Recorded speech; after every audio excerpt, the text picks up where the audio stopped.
بسم اللہ الرحمن الرحیم۔ السلام علیکم ورحمۃ اللہ وبرکاتہ۔ محترم سامعین، آج ہمارا موضوع ہے بیوی سے ہم بستری کرنے کا صحیح طریقہ کیا ہے۔ پہلی بات یہ ہے کہ ہم حدیث رسول اور فرمان اہل بیت سے ہر چیز کو ذکر کرنے جا رہے ہیں۔ ان میں سے ایک پوائنٹ بھی کسی عالم کی طرف سے یا اپنی طرف سے نہیں ہے، نہ کوئی ہماری طرف سے ہے۔ یہ تمام حدیث کے الفاظ ہیں اور روایات معصومین کے الفاظ ہیں۔ تو ہم بستری کے معاملے میں کچھ کام ایسے ہیں جو حرام ہیں، کچھ ایسے ہیں جو مکروہ ہیں، اور پھر کچھ ایسے ہیں جو مستحب ہیں۔ تو سب سے پہلے ہم حرام کاموں کو شروع کرتے ہیں۔ تو حیض کی حالت میں اپنی بیوی ہو تو اس حالت میں اس کے ساتھ جمع کرنا حرام ہے۔ اس کے علاوہ اس کے ساتھ وطی فی الدبر یعنی پچھلی سائڈ سے مقعد کی طرف سے اس کے ساتھ جمع کرنا، اگر وہ خاتون راضی ہے پھر بھی شدید مکروہ ہے، احتیاط کرنی چاہیے، یہ عمل نہیں کرنا چاہیے، لیکن بہرحال حرام نہیں ہے۔ بیوی حرام نہیں ہو جاتی ایسا عمل کرنے سے، لیکن مکروہ ہے اور مکروہ شدید ہے، اس لیے اس کو ہم نے حرام کے ساتھ ساتھ ذکر کیا ہے کہ اس طرح بھی وطی فی الدبر بھی نہیں کرنا چاہیے۔ اس کے بعد ہیں کچھ مکروہات۔ تو مکروہات میں یہ ہے کہ مہینے کی پہلی، درمیانی اور آخری رات جو اسلامی مہینے ہیں، مثلا محرم، سفر اور اس طرح سے رمضان، شوال، ذیقعد وغیرہ، یہ اسلامی مہینے، ان کی پہلی رات، پہلا دن، درمیانی یعنی 15 کی رات، 15 کا دن، آخری شب، اور ایک روایت میں یہ ہے کہ آخری 2 دن، پورے مہینے کے آخری 2 دن یعنی 28 یا 29 یا پھر 29 یا 30، یہ ان مہینوں کا دنوں کا مہینہ ہوتا ہے۔ تو اس دوران مباشرت نہیں کرنی چاہیے۔ پہلی، درمیانی اور آخری رات کو مہینے کی، اس میں بیماریاں بچے میں پیدا ہو سکتی ہیں، یعنی جو بچہ پیدا ہوگا اس دوران اگر مباشرت کی اور اگر بچہ ٹھہر گیا، اور وہ جب بچہ پیدا ہوگا تو اس میں جزام، برس وغیرہ بیماریوں کا خطرہ ہوتا ہے۔ اور پھر اس طرح سے ظہر کے فوراً بعد، ظہر کا وقت ہوتا ہے، زوال کے فوراً بعد جمع کرنے سے بھی بچے میں بیماریاں آ سکتی ہیں۔ اور اس کے بعد ہے جمع کے درمیان بات کرنا۔ جمع کے درمیان غیر ضروری گفتگو کرنے سے روکا گیا ہے، اللہ کا ذکر کرنا چاہیے۔ بعض لوگ اشکال کرتے ہیں کہ جمع تو برا فعل ہے، اللہ کا ذکر کیسے کریں؟ یاد رکھیں، بیوی سے جمع کرنا برا فعل نہیں ہے، خداوند متعال کے نزدیک یہ محبوب کام ہے۔ جب میاں بیوی آپس میں ملتے ہیں تو خدا کے نزدیک محبوب فعل ہے، پسندیدہ فعل ہے، کیونکہ وہ شرعی طریقے سے اپنے آپ کو مرتب کیے ہوئے ہوتے ہیں اور خدا کے دین پر عمل کر رہے ہوتے ہیں، اللہ کا ذکر کر سکتے ہیں، یہ مستحب ہے۔ اور کوئی کلام اور فضول گفتگو سے اگر بچہ ٹھہر گیا اس دوران تو اس کا گنگا ہونے کے زیادہ چانسز ہوتے ہیں۔ بچے کی زبان میں گفتگو کی طاقت نہیں آئے گی، اس کی زبان گنگی ہو سکتی ہے۔ اس کے بعد ہے جمع کے درمیان شرم گاہیں دیکھنا۔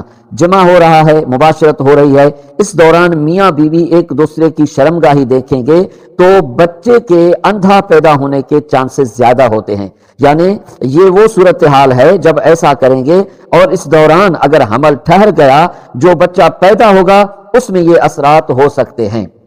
اس طرح جمع کے درمیان کسی اور کا تصور کرنا۔ جمع ہو رہا ہے، مرد نے کسی اور خاتون کا نعوذ باللہ من ذالک تصور کیا ہوا ہے، تو اس صورت میں بھی بہت برے اثرات ہوں گے، اور یہ حدیث کے الفاظ ہیں کہ نعوذ باللہ من ذالک، وہ بچہ خنثی پیدا ہو سکتا ہے۔ بچہ ہو، بچی، یعنی لڑکا لڑکی تو نہیں ہوں گے، وہ خنثی پیدا ہوں گے، جس کو کہا جاتا ہے کہ شیمیل پیدا ہوگا، نعوذ باللہ من ذالک۔ تو ہر چیز کا اسلام نے بتایا ہے۔ اگر ہم اسلام کے راستے پہ چلیں تو ہم اپنے آپ کو اور اپنے بچوں کو ان مصائب و بلیات سے بچا سکتے ہیں۔ اور پھر ہے ایک ہی کپڑا استعمال کرنا۔ میاں بیوی فراغت کے بعد جب دونوں فارغ ہو جائیں، اپنی نجاست کو ایک ہی کپڑے سے صاف کریں گے تو ان کے درمیان عداوت پیدا ہو سکتی ہے، دشمنی پیدا ہو سکتی ہے۔ ان دونوں کو علیحدہ علیحدہ کپڑا یا ٹشو یا جو بھی چیز ہے وہ علیحدہ یوز کرنی چاہیے۔ اس کے بعد ہے کھڑے ہو کر مباشرت کرنا۔ اس سے بھی ممانعت ہے۔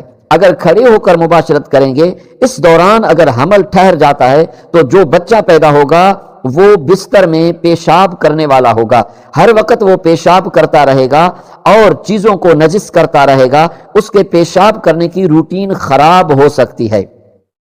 اس کے بعد ہے عید الاضحیٰ کی رات، یعنی عید اضحیٰ کی رات مباشرت کرنا بھی مکروہ ہے۔ اس کے بھی اس طرح برے اثرات ہیں۔ پھلدار درخت کے نیچے، کوئی بھی پھلدار درخت ہے اس کے نیچے اگر جمع کریں گے تو اس صورت میں بھی بچہ جو ہے وہ جلاد پیدا ہوگا، قاتل پیدا ہوگا، یعنی سنگ دل اور سخت دل پیدا ہوگا۔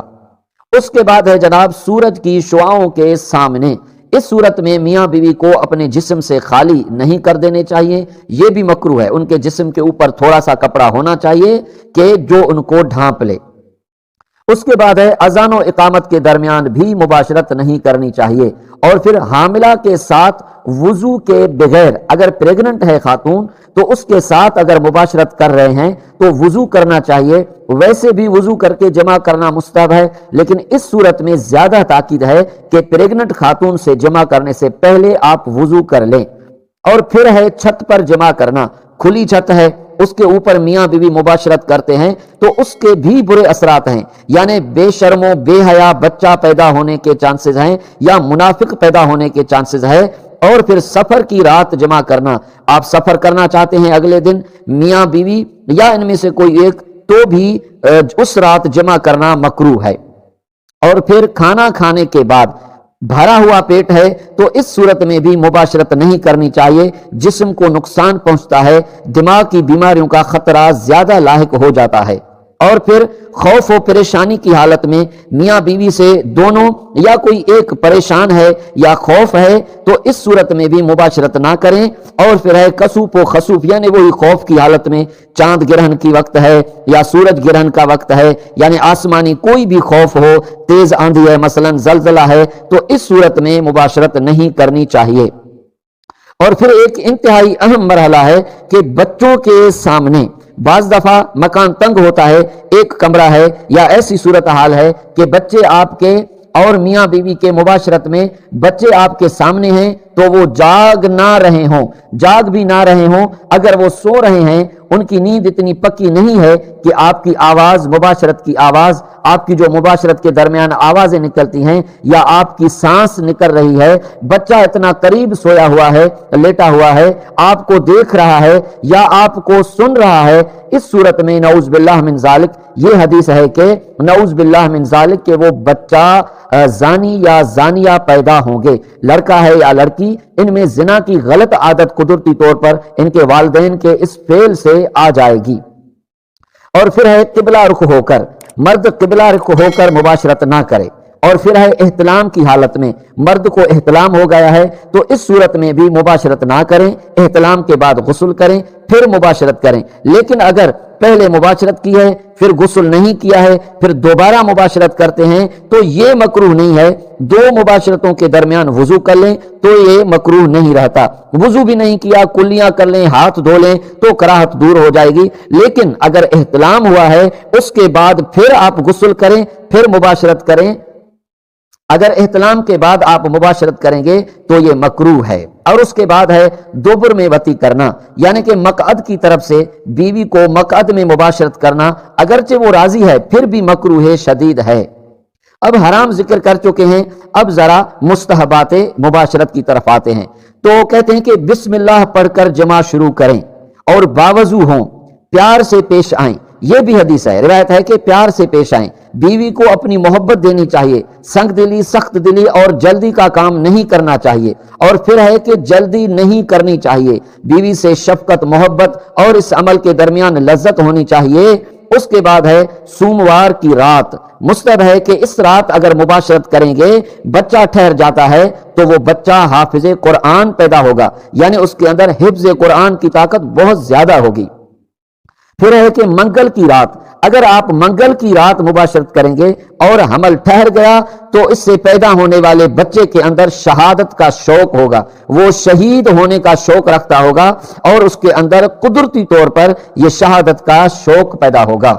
اور پھر ہے خمیس کی رات اور دن، بہت اہم ہے، منگل کی رات کے بارے میں بہت زیادہ فضائل ذکر کیے گئے ہیں۔ اس رات خمیس کی رات اور خمیس کا دن، ویسے تو ظہر کے بعد ہم نے کہا تھا کہ مکروہ ہے، لیکن خمیس کے دن مکروہ نہیں ہے، ظہر کے بعد آپ مباشرت کر سکتے ہیں بلکہ مستحب ہے۔ اور پھر ہے کہ جمعہ کی رات اور جمعہ کا دن، خصوصاً جمعے کے دن عصر کے بعد اگر بچہ ٹھہر جاتا ہے تو اس کے اثرات بھی بہت اچھے ہوں گے۔ تو محترم سامعین، ان چیزوں کا ذکر کرنے کا مقصد یہ ہے کہ اگر ان چیزوں کا خیال رکھا جائے تو ہماری آنے والی نسلوں میں اچھے اثرات ہوں گے۔ اگر ان چیزوں کا خیال رکھتے ہیں، بچہ کی طلب ہے، بچہ ہم چاہتے ہیں اور پریگننٹ بیوی ہو جاتی ہے، ان چیزوں پر عمل کرتے ہوئے تو یقیناً خداوند متعال اور ان کے پاک ہستیوں کا جو کلام ہے وہ حق ہے، وہ سچ ہے، ان میں کسی قسم کا شک شبہ نہیں ہے کہ ہمارے بچے ظاہری اور باطنی دونوں عیب سے پاک ہوں گے انشاءاللہ۔ ان چیزوں کا جتنا خیال رکھیں گے اتنا ہمیں ہی فائدہ ہوگا، دنیاوی فائدہ بھی ہوگا تو اس کے ساتھ ساتھ اخروی فائدہ بھی ہوگا۔